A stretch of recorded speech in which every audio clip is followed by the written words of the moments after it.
Hello and welcome back to Podcasting as Praxis. I'm David, my pronouns are he and him. I'm James, my pronouns are they and them. I'm Jamie, my pronouns are he and him. I'm Rob, mine are he and him. And I'm Alistair, my pronouns are also he and him. Isn't it lovely to be here on the eve of the general election? Don't we just love to be alive? This event that we are all... Yeah. Let that sink in for a minute. Yeah. Okay, that's But before you let that sink all the way in, I have the most important election news, on the deadline. The thing that may make you change your vote, may change your entire life's perspective. Because I've read The Sun this week, they have an exclusive reveal. Apparently, muscle-bound foreign cows dubbed the XL Bully cow could replace UK breeds under secret research plans by DEFRA. The Bully XL is back in fucking cow form. Is this a Labour policy? I have a technical question about the nature of that. Who gives a fuck? Well, I'm glad you asked, Jamie, because one of the most important people in this country does definitely give a fuck, and that is ex-Home Secretary David Blunkett. He of machine gunning the prisoners. Is he not dead yet? No. Never get what I want for Christmas. But apparently it was quite close because he was attacked by a charging Bully XL in the Peak District in 2009, and the cow broke 3 of his ribs. So, quite frankly, I think we should have more of these fucking cows. Yeah, fuck's sake. I know we like to air our own personal beefs on this podcast, but at least we don't raise our own personal beefs against livestock. Against beef. Yeah. Is beef's all the way down? Yeah. I think, if anything, talking about livestock is the definition of raising your own beef, but that, you may cut that joke if it's too shit for you. I will. Done and done. I'll put it to you. I bet you his dog was okay from that encounter. I bet the dog walked away just fine. Cows know wrong in telling you. The former Labour MP said it was a massive European breed and I could have been killed. They need to be as careful about introducing breeds as they are introducing dog breeds. It is dangerous. Imagine being so hard up for attention, though, you answer the phone when the sun rings and goes, do you want to say some fucking absolute horse piss for us? Because it's a slow news day. There's nothing going on and we want to fucking, convince people that they're actually worried about cow breeds. Yeah, imagine even talking to them, for fuck's sake. I know. Well, he is he's a new Labour. But Blunkett's been a massive cunt basically since the day of forever. Well, yeah. Yeah. Oh, yeah. That's fucking baked in. I'm just saying, he must be having a fulfilling retirement if this is all he's got to do. Yeah, I was having a look, but he doesn't appear to be making a huge amount of money. He didn't do a ton of directorships or anything. On the other hand, he did, and I'm just reading Wikipedia now because that's this kind of podcast. He took part in the celebrity version of Mastermind, where his specialist subject was Harry Potter. Oh. Yeah. Oh. I was getting ready to drop that one, Rob, from my back pocket, but I'm happy it's out there, frankly. Fuck. I mean, silver lining, though, he did finish last, scoring 11 points. He's genuinely, David Blunkett is a very stupid man. He's one of the most evil Home Secretaries we've had, and he's also a very stupid man. So, what can you really say about it? Two absolutely non-contradictory things. Yeah. Oh, actually, you know how I said that he didn't appear to make much money in his post-parliamentary career? I was wrong. In 2013, David Blunkett joined the advisory board of the global wealth consultancy, the Oracle Capital Group. I assume, making very little money off that. So he can... But more importantly, in 2014, the grime MC Chronic released the track Go Plunkett on his critically acclaimed Rise of the Lengman album. Important stuff. Okay. Right. Having done and dusted all that, I wanted to briefly return back to, an old school favourite, that we've talked about before, but that I want to talk about again. Our old friends over at Thames Water. They have the insane corporate structuring and the massive payouts to inventors while the debts were piling up thick and fast. So this time they've written a report, they themselves have written a report, warning that and this is from the Financial Times, warning that it's its aging assets pose a security risk to public safety, water supply, and the environment, in a report that lays bare the scale of the challenge facing Britain's biggest water utility, which is at risk of financial collapse.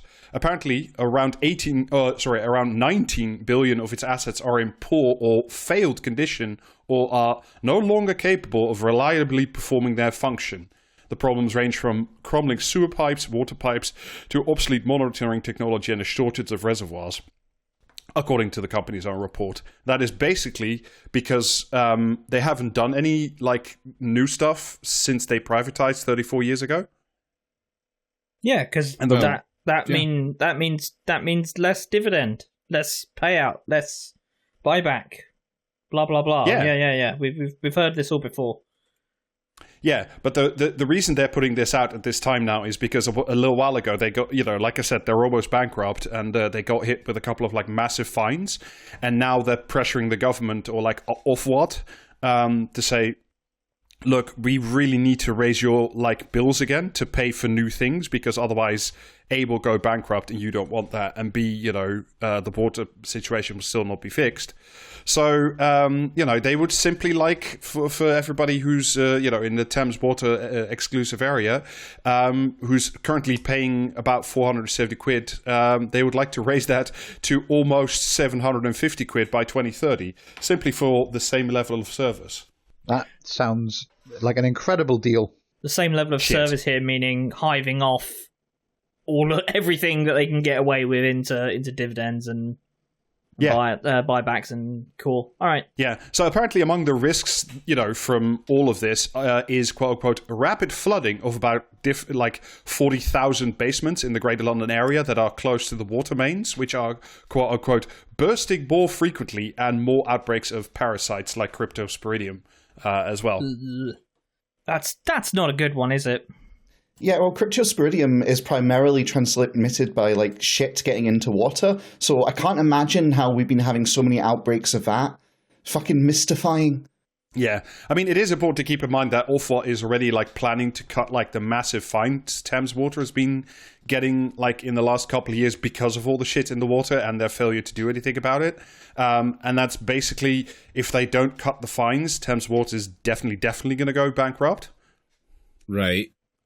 And if they don't let the charges go up, Thames Water will quite probably also go bankrupt. But since Labour has already proudly announced that, they don't want to do nationalisation, not that many roads left. Because if you're private money, why would you get into this thing that is clearly failing and has an investment grade of less than junk? The only reason you would is if you get a nice clean signal from, the incoming government that says, don't worry about it, we'll let you jack the bills, and, we'll waive the fines away. And then, maybe some new pension fund or the Abu Dhabi investment fund will just simply step in again to, scrape some more money off the back of you. Well, I keep thinking about how bleak it is, obviously, that Starmer's Labour are going to win, but, the crises are not going to go away, and staunchly pledging to do nothing, or worse than nothing, fund the people, give money to the people who are, responsible for all these heinous crimes against the public. It is going to be very much enjoyable to see how awful centrism, as always, as with Macron, is just going to flounder. I mean, obviously the subsequent ones to the far right, not so enjoyable, but for that week where Starmer is shitting himself, it's going to be great.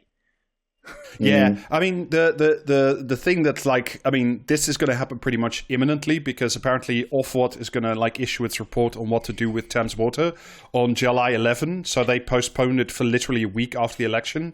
So a week after the election, all the, the people who are oh, go Team Red are going to get their first, proper glimpse of what the new government's going to look like. And I think, only good things can happen from that. I love how the thought of the new government reflexively makes you yawn, Rob. That's very much the vibe for this fucking election. Yeah, I mean, we'll get to the action in a bit. But speaking of the election and things that will happen after, there was a good, if very disturbing piece in The Guardian a couple of days ago by Dennis Campbell. Labour, this is a quote from the thing, Labour is poised to axe the chair of NHS England if it wins the election and replace him with a party loyalist to help implement its plans to revive the broken health service. So, normally who cares? But the thing that made me sort of perk up in the bad way, in the Praxiscast way, is look who the fucking candidates are that the Guardian has identified. So the basic idea is to give it from a senior figure from the last time Labour was in senior power. Figure. My God, is that David Cameron's music I hear? No, the three candidates are, and I wanted to talk about this because I think some of our listeners might have been a bit too young or a bit too disinterested in politics to remember sort of the fag end era of the Tony Blair years. So the three candidates are Sally Morgan, Alan Milburn, and Jackie fucking Smith. And if you don't remember or know who these people are, I don't blame you, but lucky you. Yeah. But I mean, that is all about to change. I thought I'd just give you a little bit of background on all three and then say, hopefully I think by the end you'll conclude all three are fit to run, NHS England and, to put our healthcare system into their hands. I think, no problems will be had there. So the first one, like I said, is Sally Morgan. Advisor to Tony Blair, was sort of at the same level of influence as Peter Mandelson was at the beginning and during the election campaign. Was made a life peer in 2001, so became a baroness of something or other. She quit politics, I can't remember, but in the early 2000s, and then, took a series of gigs that were more befitting of her now exalted stature of being close to Tony Blair. She was a non-executive director or an advisor to Carphone Warehouse, TalkTalk, the private healthcare provider Southern Cross Healthcare, also the academy school chain Absolute Return for Kids, and then, to cap it all off, she became a senior non-executive director for Carillion, which you might remember as one of the biggest implosions of, private providers government service. This is why the Labour right had to don their suicide vests and dive recklessly into the centre of various Labour conferences, right? To preserve this, to keep this pipeline flowing. Yes. a briefcase dickheads taking up seats in Parliament, doing nothing of value, and then leaving and continue to do nothing of value, except value to shareholders. Good stuff. Absolute Return for Kids is Labour asylum policy. Mm-hmm. No, the other candidate, Alistair, I think has even more of a glittering career, which is Alan Milburn, who was actually health secretary, so he does have specific knowledge in the area of the NHS, I suppose. But he did use it to speed up the use of PFI deals and created the NHS Foundation Trusts, which he himself proudly called a halfway house between the public and private sectors. He too, by the way, quit politics, or at least he quit being a minister. For a long while, he was still an MP afterwards, though, in order to, he said at least, it was to spend more time with his family. Which is interesting because not many people have, and this is a modern era and we should be accepting. Not many people have family that are private venture capital firms. In this case, Bridgepoint Capital, which was heavily involved and invested in privatized healthcare. So I think it's important that we all spend more time with our family. That's why I've named my children BlackRock, all of them, every single one. Yeah. He was, and also I should say, but while he was still an MP, he also became an advisory to PepsiCo and sat on its advisory board for nutrition. And quote Wikipedia, by the time he stood down from Parliament, Alan Milburn had an income of at least £115,000 a year from 5 different companies. Wait, that's 115,000 total. I assume that's the income from the 5 companies plus whatever it was for MPs at the time. So he's going to be working 5 hours a month for each of them, though. Mm-hmm. Yeah, but that sounds dangerously close to a working week, David. He didn't stop there, though. Even after he stepped down as an MP, he became the social mobility czar for the Tory Lib Dem coalition. When people gave him shit for it, who wrote to his defense but David Miliband, who said that Alan Milburn was serving his country and not the coalition government by, working for the coalition government. Oh man, it's great when people just tell you what they would do if they had to collaborate with the Nazis or not.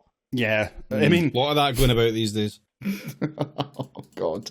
In 2013, by the way, he wasn't done yet. He joined PricewaterhouseCoopers as chair of PricewaterhouseCoopers UK Health Industry Oversight Board, and I wonder what those guys were up to. But yeah, don't worry. The piece in the Guardian cited his experience at Pricewaterhouse as a good reason as to why he should actually get this new role overseeing NHS England. And then finally, because the third candidate is Jackie fucking Smith, who, again, if you don't remember, I don't blame you, but was made a whip in 2006, which was right about the time, when the whip's office for Tony Blair was basically going around threatening people, saying, if you mention the word inquiry about Iraq around here, I will simply have you, basically. Had a nice cry at Blair's leaving speech, but also then made Home Secretary under Gordon Brown. And Home Secretaries, as we know, are always the best people, basically. They're the most normal ones. Mm-hmm. Some career highlights. She was so devastated by the leaving of Tony Blair that she ended up getting caught up in the parliamentary expenses scandal. She did certainly also do that, yeah, about which more in a moment. But yeah, first off, while serving as Home Secretary, she was the one who tried to, or actually did, I think, make it legal for terrorism suspects to be held without a trial for up to 42 days. If you remember, that, when that was a thing. Back when David Davis was, apart from being in the SAS, was also, genuinely like a civil libertarian for all of 5 minutes. And of course, because she's, in there with Tony Blair, big fan of ID cards and tried to introduce those at the time. Quote Wikipedia. In there with Tony Blair sounds like the worst fucking Saturday Night Light entertainment show I've ever heard of in my life. According to the Wikipedia, Generation X game. Jackie Smith planned that the cards would be made available from high street shops at an estimated cost of £60. She defended her decision to use high street shops and stated that the hope was to make enrollment in the scheme for, ID cards a less intimidating experience and make the cards easy to access. So, you could simply go to Topshop and, or WH Smith or wherever and get yourself a nice government ID card for a mere £60. Bargain. Yeah. And also, special treat for you, Alistair. She was also, in many ways against and opposed to any form of drug legalization or the weakening of, drug laws. I won't take this shit from James, and I most certainly won't take it from you, Rob.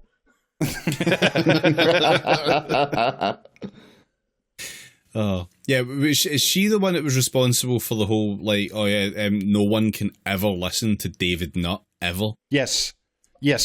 She pretty much bullied David Nutt into apologizing for his factually correct doing statements. His job. Yeah. We want you to investigate the impact of drugs on society. No, not like that. Yeah. He said, and he was entirely, corrected in saying this, that more people die falling from horses than from taking ecstasy. And then, Jackie Smith made him apologize for that correct statement. God.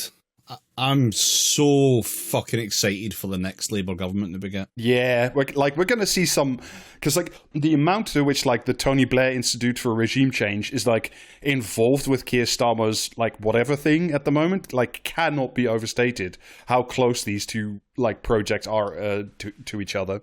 But yeah, we can't talk about Jackie Smith, or we can't wrap up on Jackie Smith without talking about the expense scandal. The most famous one, of course, was the one, Alistair, you just mentioned, which was that she declared a couple of pay-per-view porn movies on expenses, and then blamed first her husband and then I think her large adult son for like doing that, and she was not involved. Conveniently.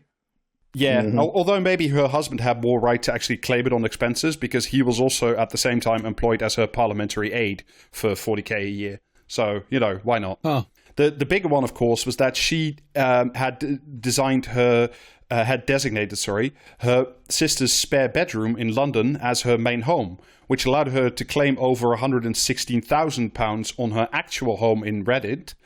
In Reddit. In Reddit. Fuck's sake. Absolutely incredible, mate. Our house in the middle of r/label.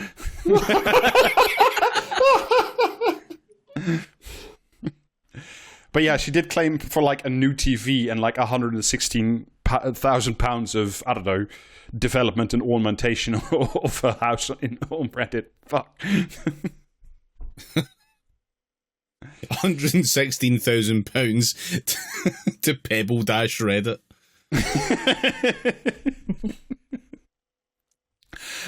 You know, but that's not to say that her career hasn't picked up since, you know, all of this. This is from The Guardian. Jackie Smith is, quote, very keen on the role and pushing for it, sources say. However, she was criticised for taking leave of absence from chairing a NHS trust to become a contestant on Strictly Come Dancing at a time when the NHS was grappling with the COVID pandemic.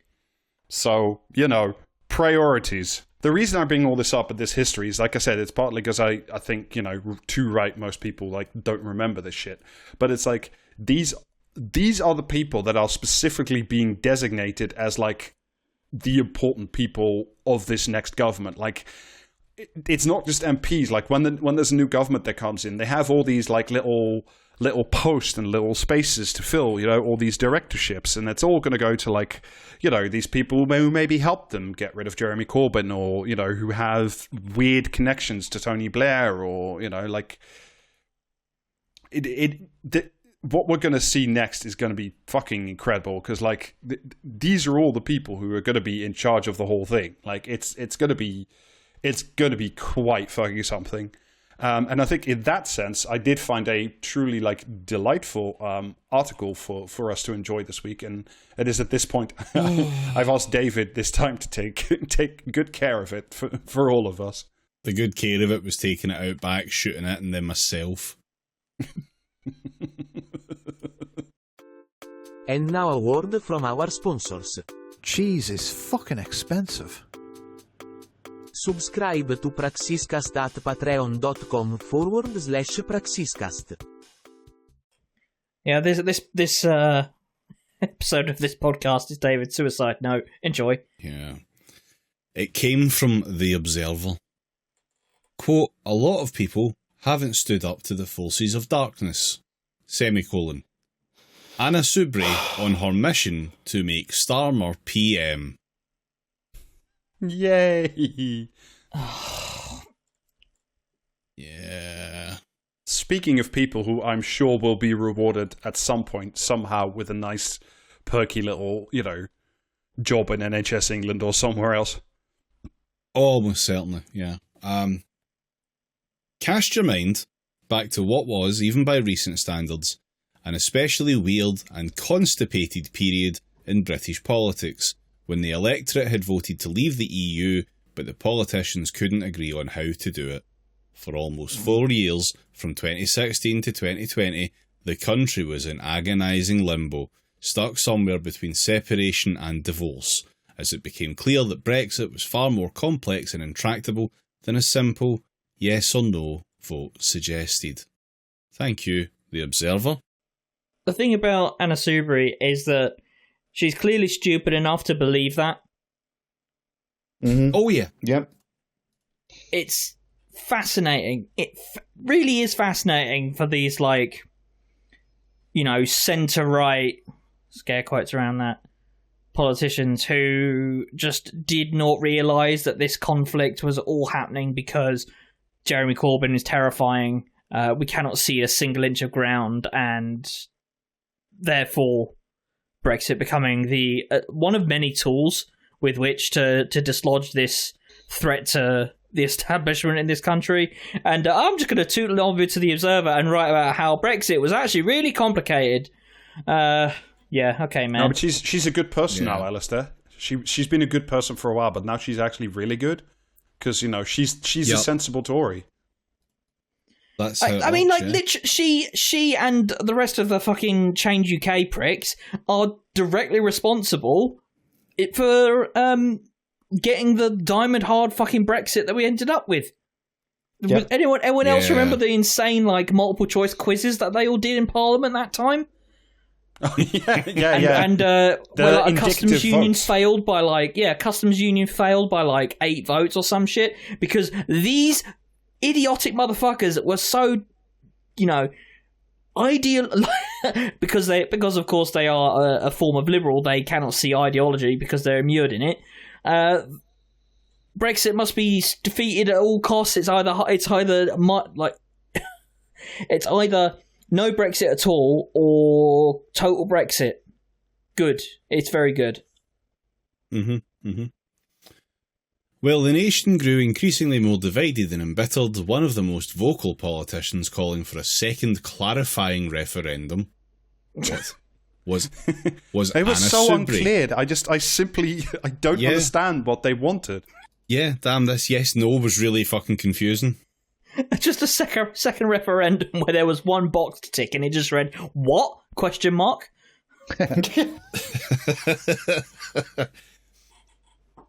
The former Conservative minister and at the time MP for Broxtowe in Nottinghamshire. She was telegenic, opinionated, but also aiming to build a cross-party and popular consensus among those who believed they'd been sold a pup by the Leave campaign. A pup, not a pub. Anna's great feature, says one former minister, is that she's a fiery politician and the centre-right doesn't produce fiery politicians.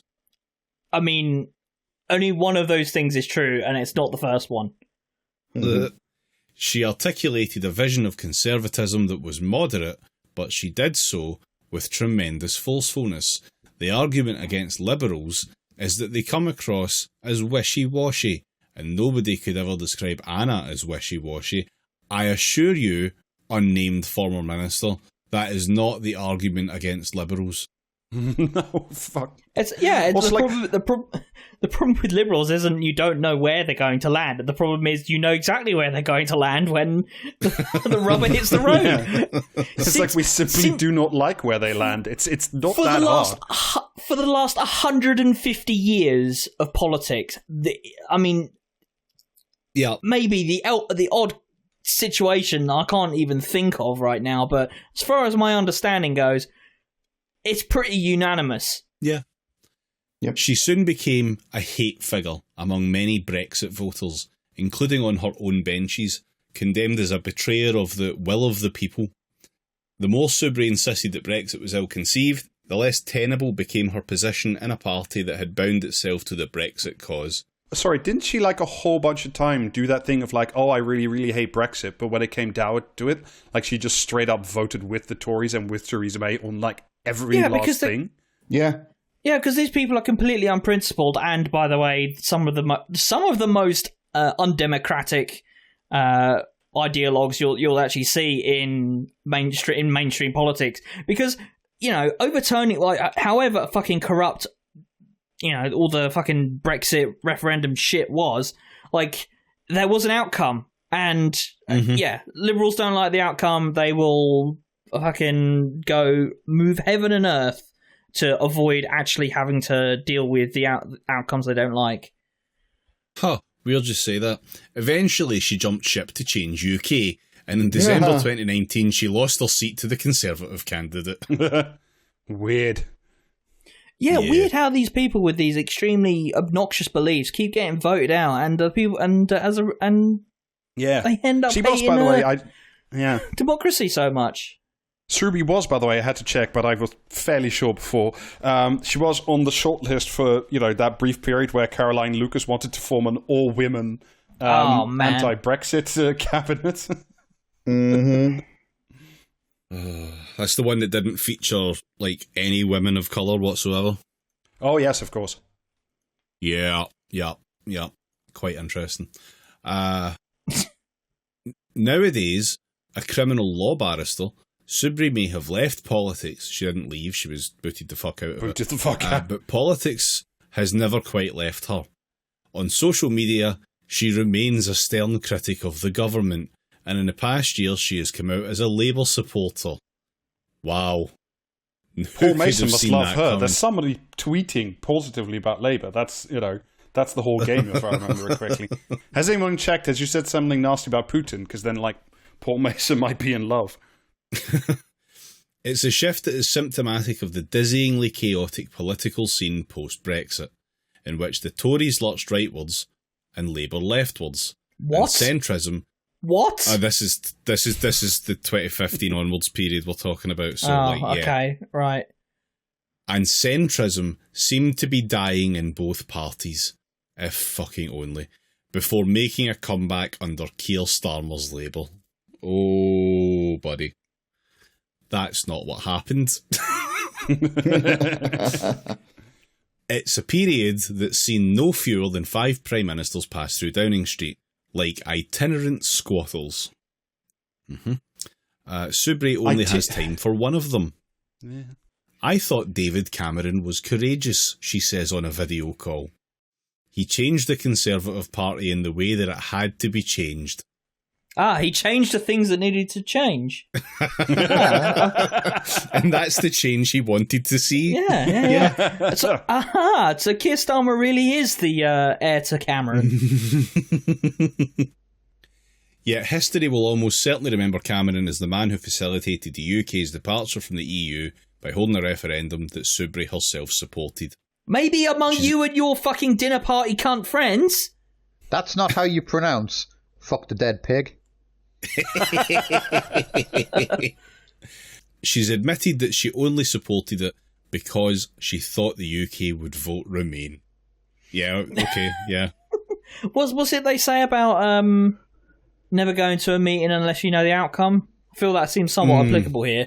We could have won it, and should have won it, but I put my hands up, she says. I thought the referendum would shut the Eurosceptics up because I thought we would win it. Why did you think you would win it?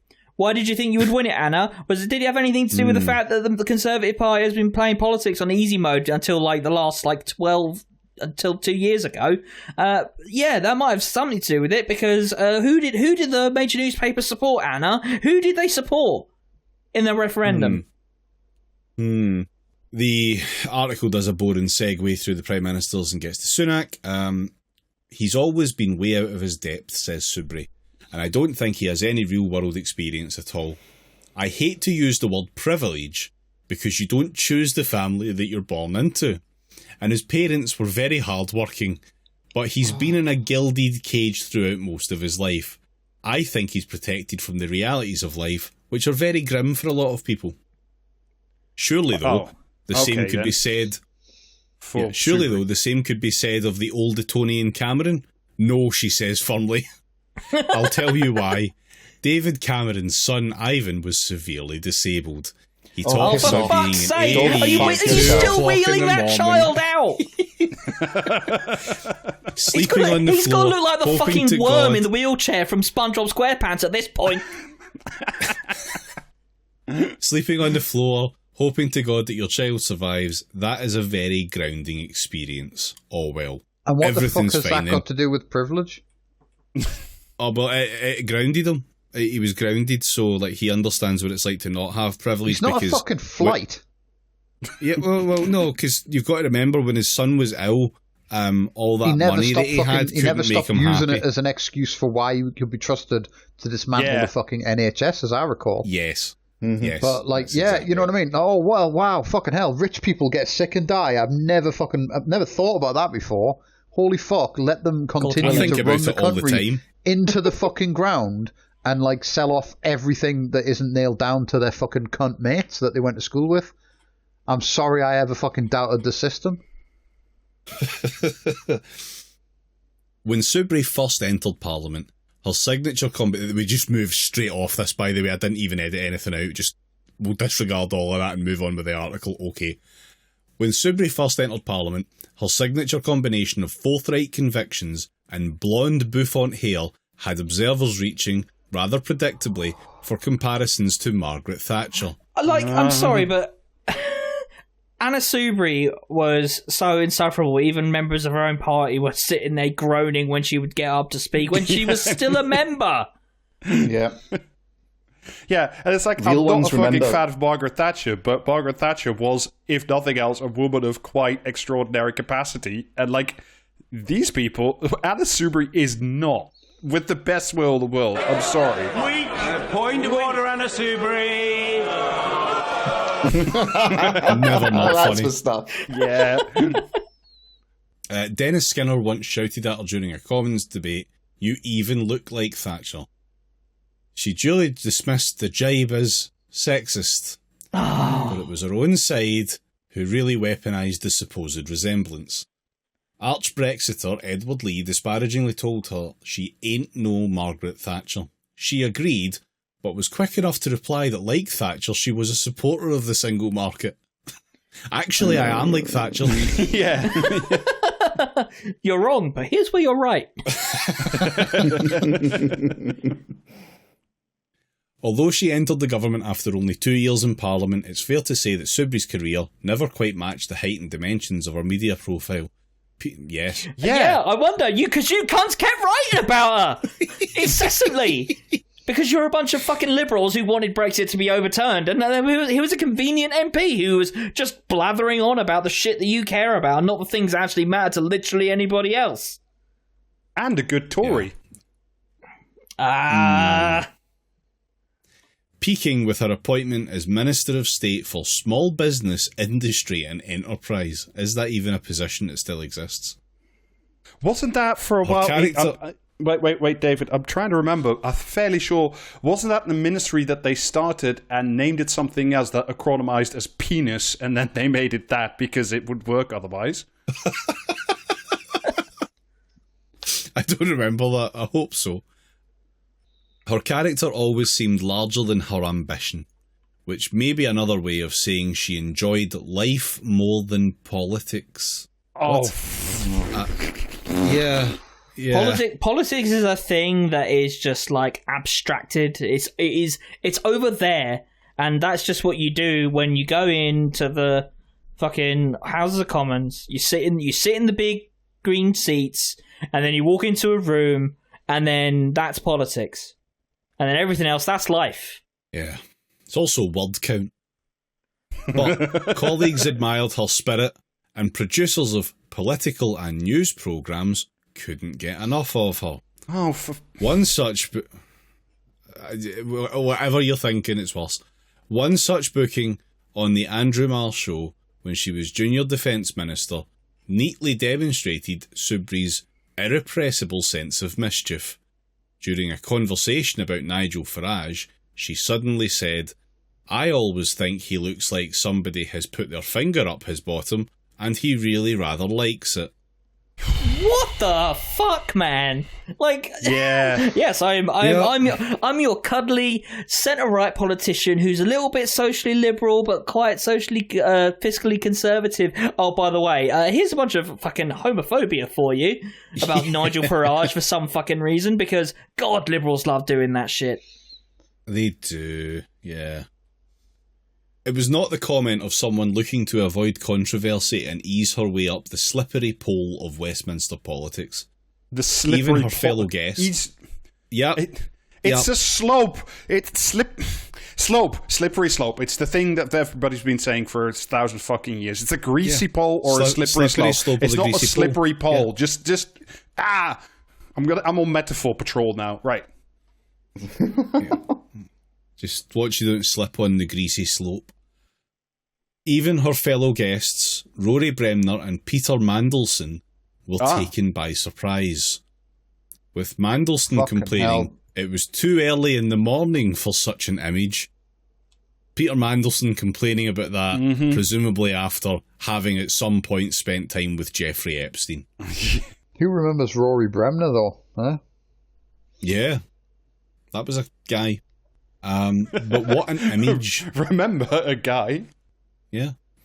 But what an image, exclamation mark. Fucking hell. Once envisioned, it was hard to banish it from the mind, as though it somehow unpicked the lock to Farage's peculiar carry-on style persona. I fucking hate the Observer more than the Guardian. So what they're doing is essentially saying, look, this is we're the the modern progressive liberal paper, but when people start implying something might be a little bit queer or gay, but as long as it's about people we don't like, it's fine, and we're good with all this actually. Yeah. I mean, well, these are the same people that think it's the height of fucking art when you see a drawing of Trump and Putin kissing. Ah, yes, of course. I forgot about that level of artistry. Yeah. What inspired her to come up with it? ? She explains that she has always liked to mimic people, and that she's particularly good with her impressions of men. At dinner parties, she used to entertain guests with the scenario of Farage experiencing the novelty of digital insertion. So this is a recurring bit. This is Anna Subri's party piece is talking about Farage's ring piece. Yes. Yeah. Then I would jump up, she says, adopting Farage's overexcited voice, and say, and I really rather enjoyed it. So when she found herself on Mar in December 2013, she was starstruck by her fellow guest and impressionist Bremner, and decided to roll out her party trick. Oh my God's sake. Afterwards, she apologised to an apparently offended Farage, and then received a call from Linton Crosby, the dark prince of political strategy. Oh my god. Who was in charge of the Tories' election preparations. This is hard fucking work, like. You are hearing this for the first time. I am reading it for the second. I thought, now I'm in real trouble, she recalls. Turning to a broad Australian accent, she mimics Crosby. Why the hell did you apologise? Only her impression is decorated with several colourful expletives. Subri swears like a docker, or as she would have it, like a barrister. Is this fucking article praising Anna Subri for cock wombling at Nigel Farage? Yes. Yeah. How did that work out? Just I haven't looked at. I know this is our election episode. I haven't looked, but how's that going? What's reform polling at these days? I hear it's fine. Don't worry about it. She recently called Farage a gobshite who preys on prejudice, but in conversation, unlike me. But in conversation, her F-bombs serve to establish the cheery informality in which she's obviously happiest. If her irreverence may have hindered her progress in government, her politics also began to feel out of step with her parties in the Brexit era.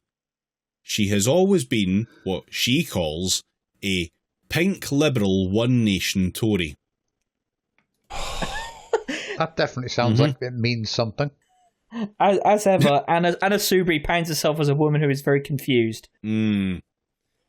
She even relinquished her party membership, she says, when Thatcher became Prime Minister.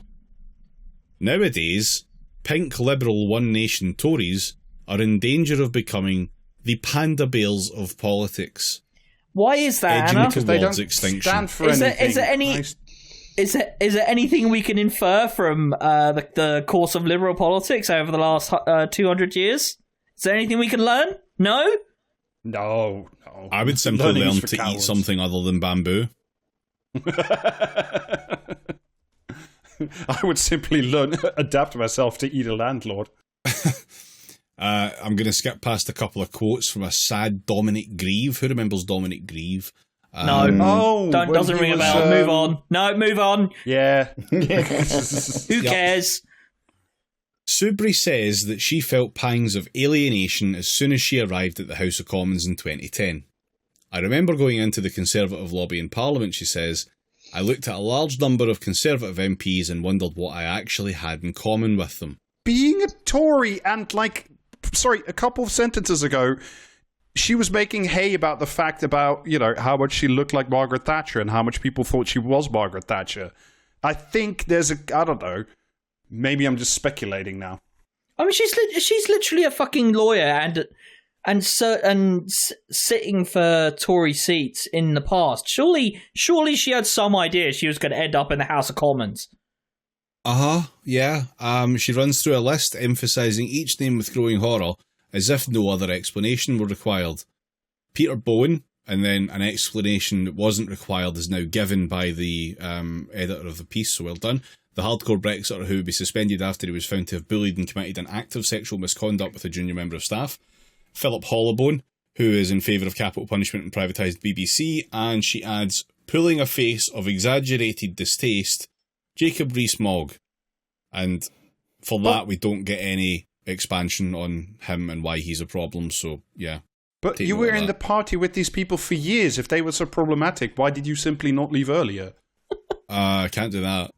Well, are you suggesting that Anna Soubry should have taken any sort of actual consequences for her? I'm sorry. I was implying principles for a moment there. I'm very sorry, Alistair. I should never have done that. She was happy to essentially make a sacrifice in order to, whether knowingly or not, make a stand against Jeremy Corbyn, which is very funny, obviously, but against her own party, who are very illiberal at best. Okay, dude. Things finally came to a head in February 2019, when Theresa May, for whom she'd voted as leader, was still Prime Minister, which prompted Soubry's second departure from the party. May was an absolute disaster, she says. She certainly wasn't what I and a lot of other people thought she would be. She put all her effort into the mad people, by which she means the ERG. She pandered to them and ignored the people who had naturally been her allies. But what did she think? You have this opening. You're the journalist as well. You have this opening right there. Right. What did you think Theresa May was going to be? Yeah. Theresa May, former Home Secretary, famously for go home vans, etc.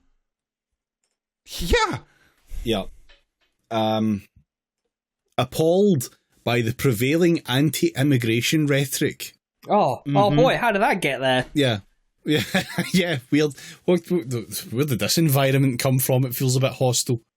Appalled by the prevailing anti-immigration rhetoric. Hold on. Theresa May was Home Secretary during the fucking Cameron years, before she got elected. Okay. Well, when she was elected, she was elected in 2010. Oh right.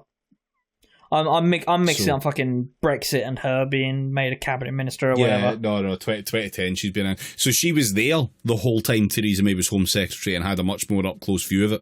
So, yes. But now at this point of Brexit, she's appalled by the prevailing anti-immigration rhetoric and the refusal to countenance remaining in the single market or customs union, note that down a little bit for later, Soubry defected to, and then briefly led, the Change UK party, a disastrous footnote in independent politics about which she wants to say as little as possible. I wonder why the Observer would paint it as disastrous and why she would want to say as little as possible about it. Yeah. Also, is there going to be any follow-up? Because, sometimes when an interviewer says to you, I really don't want to talk about thing, that's actually an interesting thing to talk about. Maybe, I'm just... I don't know, I'm not a journalist for many of the reasons. You're not a journalist, but this journalist did ask, and Anna Soubry said, that would take forever to explain, and you would die of boredom, so that's enough. No, I don't think I would, actually. Just looking up Anna Soubry's voting record on They Work For You. Oh, no, please hold that thought. Please do hold that thought. It's coming up. But for reasons I still don't understand, Chuka Umunna wouldn't step up and be our leader. I wonder why he wouldn't want his name attached to that any more than it had to be. To her detractors, Soubry personified an infuriating brand of Brexit denialism with her insistent calls for a people's vote which is by capitalised here. Just feel that's an important detail to note. Which made it sound as if the original referendum was produced by an entirely different electorate that didn't qualify as the people. At one stage, she even voted against a customs union so as to preserve the possibility of a second referendum. No, I don't think that's why it was. Because that specific vote would have put Jeremy Corbyn over the top. Yeah, I mean, it would have probably led to the collapse of Theresa May's government, probably. But like, it's liberals, man. Like, I swear to God, we have the same conversation every fucking week, and it's just liberals gonna liberal. It was probably the most difficult decision I had to make, she says now. So the voting for all the other stuff that was absolutely rancid, you were just absolutely fine with that in comparison. Holy shit. Yep. It was all to no avail, of course, with neither a customs union nor a second referendum materialising. Womp womp. Almost as if neither of those it. was the point. She didn't say that. That was the article. Instead, we got a hard Brexit that appears only to have added to the country's economic woes. A recent report from the Centre for Economic Performance found that last October, Subri announced that she would be voting Labour and doubled down when the election was called last month. We need change. We need hope. Huh? And we need to get back our future, she wrote on Twitter. Don't call it X, you We need stupid cunt. change. We need independence. We need a group of some kind. No, I don't want to talk about that. Shut your mouth. It would be boring. You wouldn't want to hear about it. To achieve that, we need Keir Starmer as Prime Minister with a strong majority. Make sure your vote achieves that. I hate that I'm going to read this. Given the omni-shambles of the current government... We just did the fucking I know, Iannucci episode. I know. Subri's support for the opposition is not exactly surprising, but it goes further than an anti-Tory endorsement because Subri rates the Labour leader as the most effective politician she's ever encountered. Oh, as long as she rates him, that's fine. I mean, like, not like for real. Like On looking. what grounds? Well, if you look at it, like, I'm not going to read any of it out, but looking at her fucking voting tendencies on They Work For You, yeah, I'm not fucking surprised. Ken Clark has always been my hero, she says. Oh, you mean the guy who worked for British Tobacco? Yep. But the way Starmer has changed the Labour Party so that it's going to command a sizable majority, that's an extraordinary achievement. Wow, it's almost as if the entire Change UK project was actually about changing the Labour Party. You disingenuous fuck. I've said it before, but like the victory of Keir Starmer is the victory of Change UK inside the Labour Party. Oh, like, yeah. Mm-hmm. Yeah. 100%, yeah. Still, she's not yet ready to join the party, even if she's unsure why. The best answer she has, she says, laughing, is that she doesn't like doing things that are terribly predictable. Then why have you been a liberal for this fucking long? Yeah, I'm going to become a revolutionary communist and get real weird with it. She certainly can't be accused of following the crowd, says this reporter. She first joined the Conservative Party back in the 1970s as a 19-year-old, quote, when it was profoundly unfashionable. Taking up student politics at Birmingham University, where she read law, fuck off, you don't read law, prick. And not you only read a subject if you go to fucking Oxbridge as well. And you fucking don't read it there either. Shut the fuck up, you smarmy cunts. Do a fucking degree. Don't fucking read it. She was the token lone Tory on the NUS Executive Committee. When Thatcherism came along, she flirted with the SDP because she knows a winner when she sees it, before turning her back on politics to work first in television and then as a criminal barrister in 1995. Whatever her doubts about the Tories, she rejoined them and stood in the 2005 election when Michael Howard Hardly A Cuddly Wet was leader. She lost, but was then selected for Broxtowe, and then we fast forward to fucking 2010. Soubry was filled with optimism about the joint government with the Lib Dems. Of course you were. Soubry has not met an inspector she will not show her wallet to. I remember feeling very excited about that because I thought it marked a real change for the Conservative Party and politics in general, that we were going to have a party that was much more of the centre. I mean, without the Liberal Democrats, the Tories would have never done a 5p plastic bag tax. As for the swinging cuts to public spending, she thought they would be difficult, quote, but the right thing to do given the circumstances. Why? Why were they the right thing to do? Then. Because, look, Rob, because she was when you go to a hustings as a Conservative Party candidate, they hit you over the head with a big mallet until you start talking about trickle-down economics, small government, things of this nature. Yeah, I keep forgetting they do that. It's a weird initiation rite, but sure, I'll take it. I mean, I'll be honest with you, Rob, it's probably not the weirdest one. Right. Everyone to the Angry Dome. Oh, no. Mate, I never left. Politics, like sport, is full of counterfactuals, alternative realities that might have happened if something else had not taken place. For Cameronites, there's the belief that everything would have been different had they managed to win the referendum. Soubry is not immune to this thinking. We could have won it, she says again, if we hadn't had Jeremy Corbyn as the leader of the Labour Party. Oh, yeah, okay. Thanks for that, sure. I'm not blaming Labour, but it didn't bloody help. You merely adapted the Angry Dome. I was born in it, molded by it. She argues that the Remain side, which was her side, the side that she was on and actively campaigning in, never made a strong case for freedom of movement in Europe, too fearful of the question of immigration, which has increased rapidly from outside the EU since Brexit. So that's the thing that she was part of and could have done something about, but didn't, and it was Jeremy Corbyn's fault. I'm sorry, but she voted 8 times in favour of stronger law enforcement for immigration rules. Like, fuck off. Huh. But the person she most holds responsible for the state of the nation in the post-Brexit years is the man she says is the worst politician she's personally experienced. Boris Johnson. Of course. He conned so many people. Remember in 2019, the Conservatives had a majority of 80, and being as generous as you can, what is the legacy after 5 years?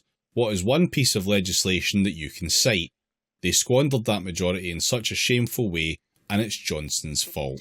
Yeah, so the problem she's essentially got is that the Tories since 2019 have passed very few beneficial things for this country, and as such gotten bad press for it, whereas Labour will do very little to improve this country, but they'll get good press for doing it for a while. Yeah, that sounds like the important statement. In focusing on Johnson's disastrous years in office, it would be negligent, however, to ignore the brief but catastrophic premiership of Liz Truss. I always thought she was extremely odd, Soubry says. She was one of those people who would talk to you very close to your face. Back off, end quote. So that's...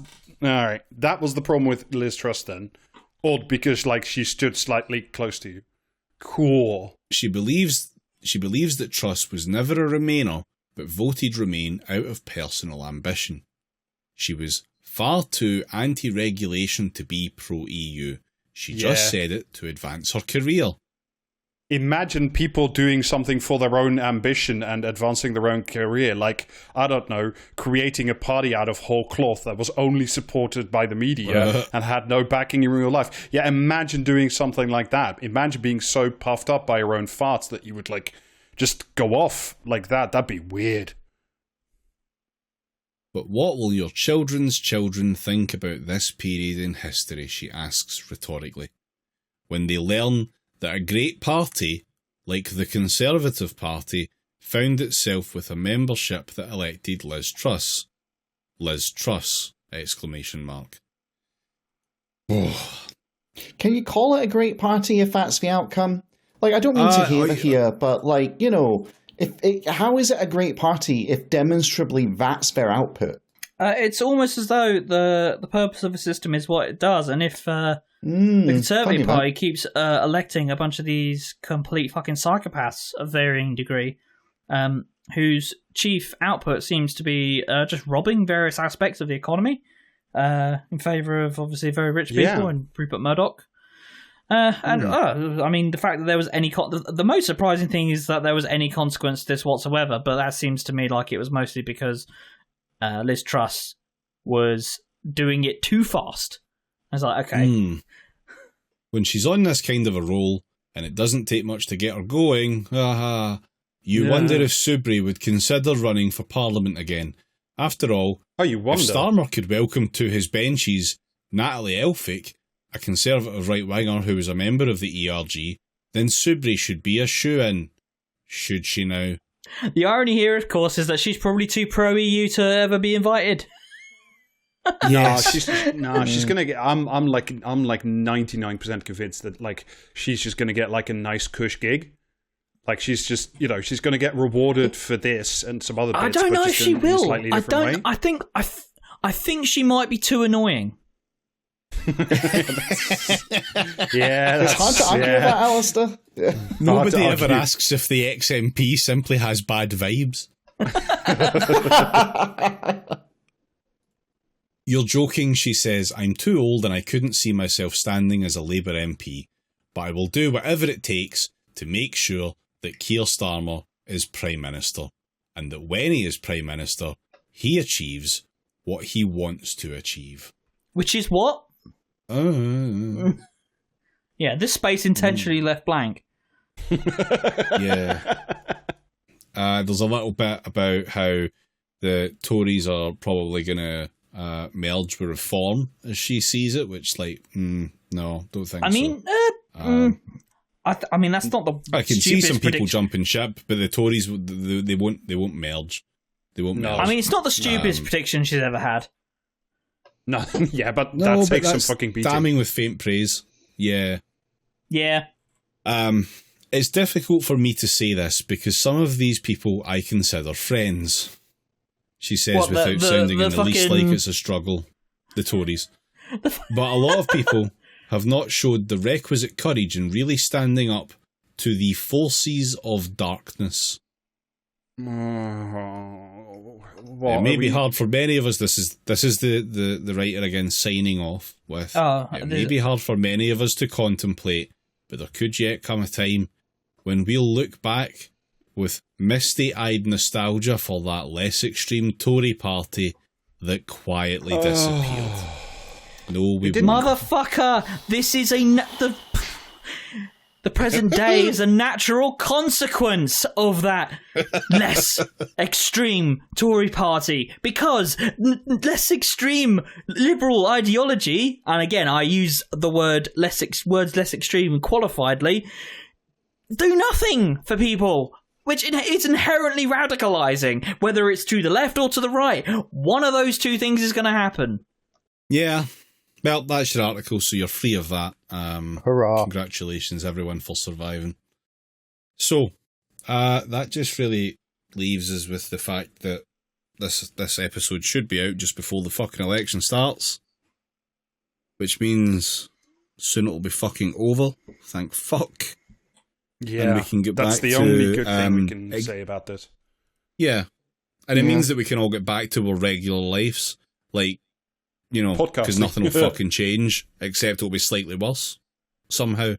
So, yeah. Does anyone have any thoughts they would like to air? Anyone like to climb on a fucking soapbox about the election before we sign this shit off? No. Yeah, I'm looking forward to the country being asset stripped by Labour, who very clearly are going to come in and go, oh, we got no money, that's why we've got to do Private Finance Initiative round 2, turn to the private sector and sell off everything that isn't nailed down for the private sector to use. That's what the next 5 years holds for the UK.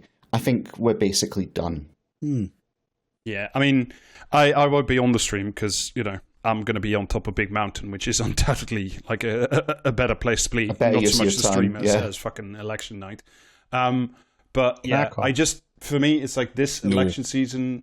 One of the many reasons we haven't talked much, I think, apart from the Green Manifesto about this election season, about what's been going on, is because fundamentally, like, nothing real has gone on. It's sewn up. It's sewn up, but like, there's nothing real has been discussed. There's been no substantive anything. Neither, of course, not from Labour because they don't want to, but like from nothing, from nobody, anywhere. And it's just been like an entire series of superficial garbage things and disgusting culture wars. I think the one thing that I can genuinely remember that is quote unquote of substance, even though it's not, is like both the Tories and the Labour Party vying for the crown of who can like destroy the lives of trans people and trans children in particular more than the other.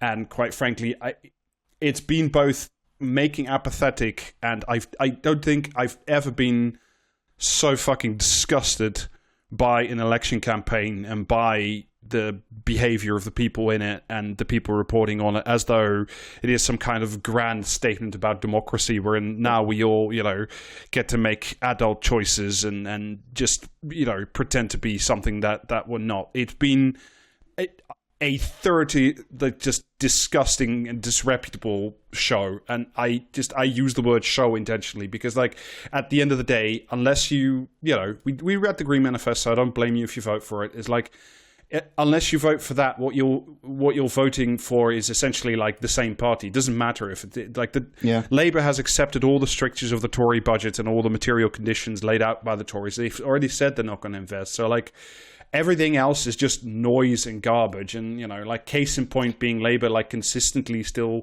trying to tell me and tell you that like the fucking green investment plan is an actual thing. Great British Energy is an actual thing, where it transparently is not. Like, you only have to look at it for more than 3 seconds with your own fucking eyes to see that it isn't. And yet I have to read like reams and reams of morons and idiots, Ian Dunt and even lower forms of life, and then have to pretend that this shit actually matters to anyone. And it's been a disgusting spectacle. And quite frankly, like, I mean, we'll keep going with the pod, of course. And I actually, if nothing else, I want this election to be over because I can't bear the idea of talking about that anymore, because it's just been disgusting. And I don't think you even need to be like a fucking communist to see that this is disgusting. And I think we're going to see like a fucking bottom tier turnout, as it fucking deserves to be. Because like,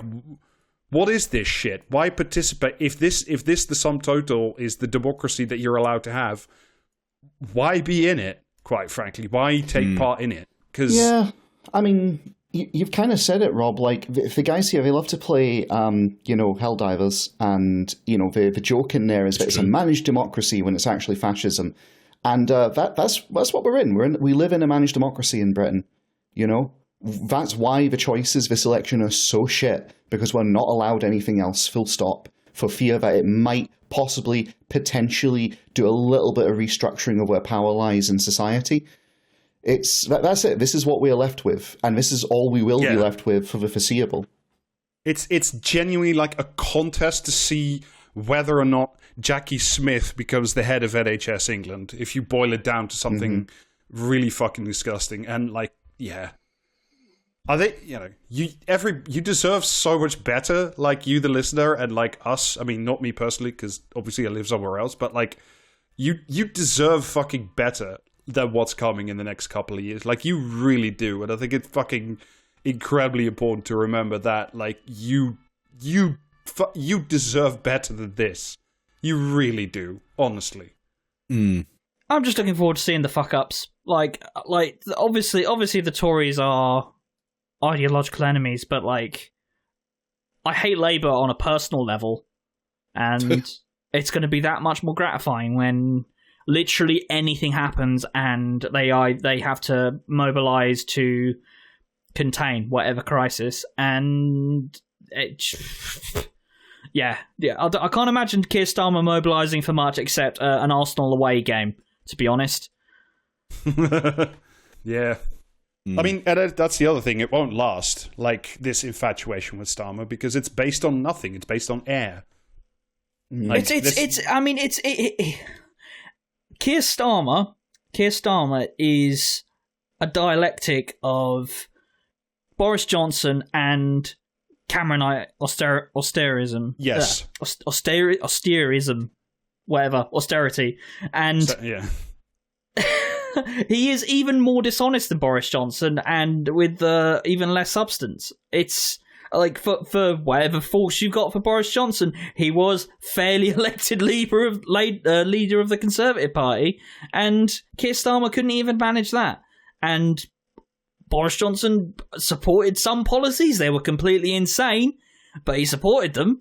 It was only because the media machine decided that they'd had enough of Boris, and it was time for someone else to have a go, even if that ended up being Liz Truss. Like, who's gonna come in after Keir Starmer inevitably fucks it? It's gonna be our boy, the cube head himself, Wesley Streeting, the McShitter. We might not get the double hitter with Jess Phillips, but never count it down and out until it's done. Yeah, I think that's about it for me. Seeing these fuckers fail, as in they inevitably will. It's going to be rats in a sack sooner or later, because once they've won, once they're on that hill, what have they got left? Yeah, each other. Yeah, and they fucking hate each other. They do. And Alistair, hearing you talk about how you hate the Tories but you fucking hate Labour, I've been thinking for a while we need another word for another kind of hate, because I think there's two kinds of hate in the world. And I'm trying to invent a fourth. Yeah, well, it's secret like fourth hate. It's like there's the hatred for people who they're your enemies, they fuck you over, they destroy you, and then there's a hatred for people who do all that, but they betray you as well. And I think that's why everyone, like, the hatred for Labour is much more visceral. And it's why we don't want a Labour government, we want revenge. It's, they pretend to be on the same side as the cause of good, Labour's in the name.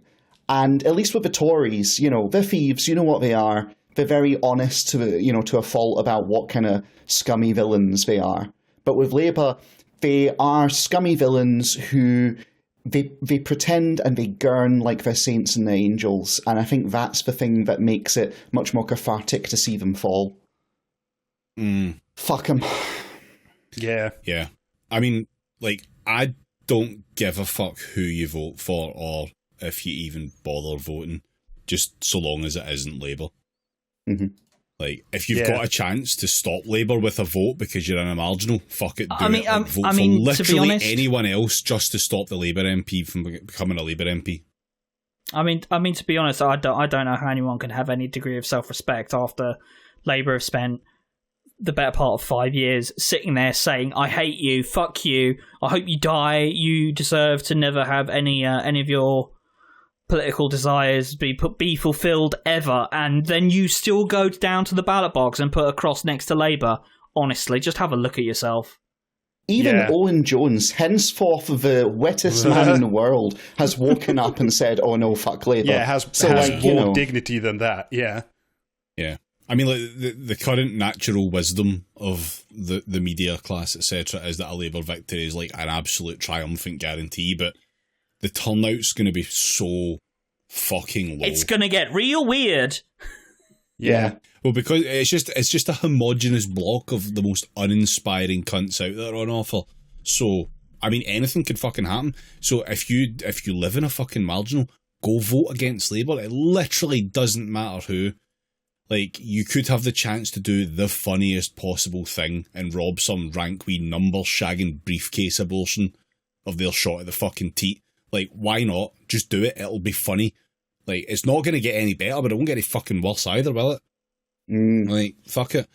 All that matters is that you don't vote for Labour regardless of the fucking circumstances around it. I don't care how good you think the fucking MP you've got is. I don't care if they're fucking Zara fucking Sultana. Don't vote for them because they're a Labour MP and that's the last thing. And this isn't even me on the, like, I just want revenge bit, even if I do. There's just no defending it. And there shouldn't be living with, like, yourself or any fucking peace after you do it either. Yeah. Starmer is a petty fucking worm creature who makes every single decision based on how authoritarian he gets to be so that everyone around him knows that he's in charge as a defence mechanism for a palatial ego made of pissed on toilet roll. Streeton is a right-wing lick-spittle cunt. He's only got two fucking ambitions, which are to be the guy who gets to crawl into the post-betrayal skin suit of Starmer once the media decides, oh, we're fucking done with this guy, and to become like the even deader-eyed facsimile of Mr. Beast by turning the NHS into a privatised obstacle course made up of PFI and gatekeeping exercises. And then you've got miserable fucking ghouls like Duffield that are desperate to destroy any protections that trans people have. You've got Thatcher tribute acts like Reeves and Kendall who'll do fuck all but immiserate the poorest in society for the sake of a spreadsheet built entirely of fucking kayfabe, all on the altar of like how free work might make you. That sounds good. And then there's like hawk fucks like Newkhurst. And, you know, do you want to see a bigger, longer forever war because we can make that happen? Like, there's so many of them in the party that are like, do you know what? Actually, Israel's a country that we need to unconditionally support. No, what do you mean they're committing a genocide? I don't think that's correct. Or like, straight up, did you know that nuclear weapons can be used in rescue missions? Like, that's not people to vote for. And anyone who doesn't fall into those camps is they're collaborators. They're collaborating with those fucking people. So I don't care if it's fucking Zara Sultana or fucking Richard Bergen or any of them. Fucking collaborators. All collaborators. Oh, Richard Bergen in particular. If you vote for that, like, honestly, buy yourself a big cone hat with the word Rube on it. Yeah, unfortunately, you won't be able to because your wallet will have been emptied by the inspector. If you're going to do the fucking lesser evil bit, and if you're really fucking not sure about this, like, as a lesser evil, they're not. They're not lesser. And if they get the opportunity, they're going to spend 5 years trying to appease, like, a made-up landlord from some Middle England shithole whose main interests are going to be, like, being allowed to drive on pavements and opposing the wokes. And every day they're going to chase this guy's fucking vote, and every day he wakes up a little more racist. So that's not the party of lesser evil. Like, it's not a party that's going to put off fascism for another 5 years. This is a party that's going to like, work to create the necessary conditions for fascism.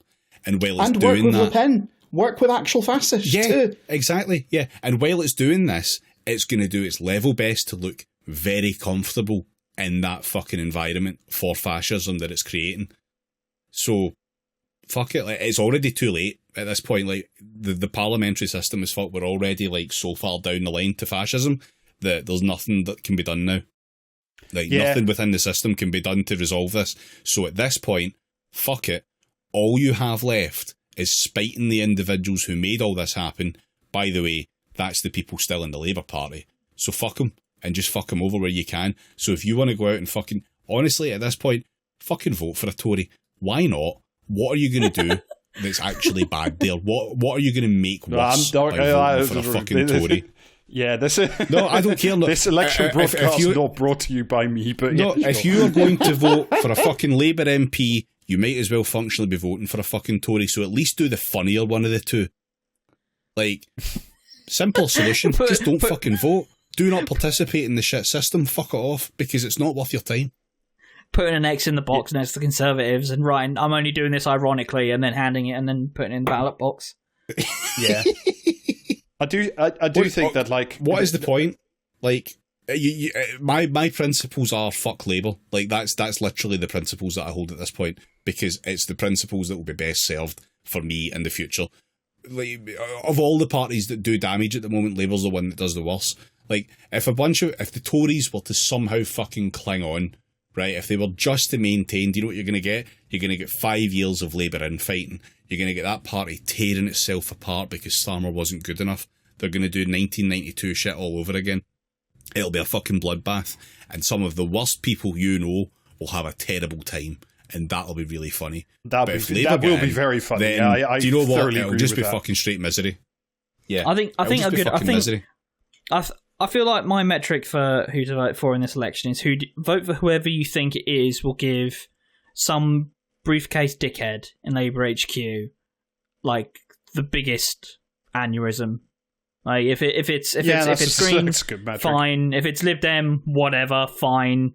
Yeah. For me, I do think that, like, in terms of, like, looking a bit longer ahead, I do think that, like, the one thing that I still find quite hopeful about this fucking shithouse situation is that, so far as I can see, very few people, apart from, like, the worst people you've ever met on, like, Twitter and Blue Sky, are, like, actually excited about the Labour Party. Like, I don't see anybody who's, like, genuinely about, like, yeah, this is something cool that I'm in favour for. I think most people have either switched off or they're voting against the Tories. So that does mean they are, hopefully, I'm going to say, that means there's still 4 other things that could be turned to better use.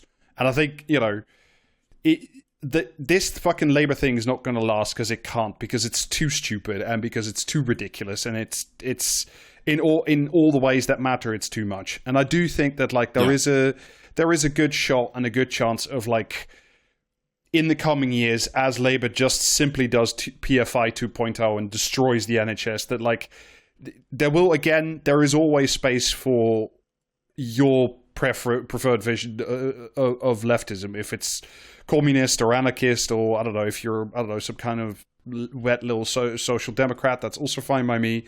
Like, there's plenty of room to in the age to come for, like, different shit to occur. I guarantee you that. But you got to be ready, and you got to have a good idea, and you got to be talking about it, because otherwise the door, as we were saying just now, is wide open for reform, and worse, because that's the start. That's not the finish line. Yeah. Yeah, Labour's the start of it. The current Labour Party is the fucking start. Sure, but reform is not I the think fucking end of it by any means. No, but we're talking about the same worse than thing. that, even, but all because of Labour. And like I say, this is why, like, anything that gets Labour to turn into a fucking just fighting pit is the best possible outcome. It's not the beginning of the end; it is merely the end of the beginning. Yes. Yeah. And I think on that Anyway, I was on going that to say, wonderfully upbeat note, does Jamie have any thoughts, or is he completely horizontal? No, I already said I couldn't give a fuck. Do you know what I mean? yeah, make Luke Akers sad. That's all that really matters. Like, at the end of the day, here's James' advice: get yourself a nice oven lasagna. Oven lasagna. Yeah. Microwave. Oh, microwave lasagna, the good kind. And then hit.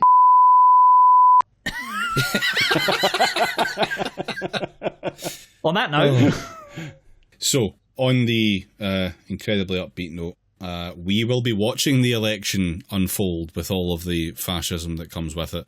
We will have a list, as of course we should, which will let us keep track of people we want to see cry on the night.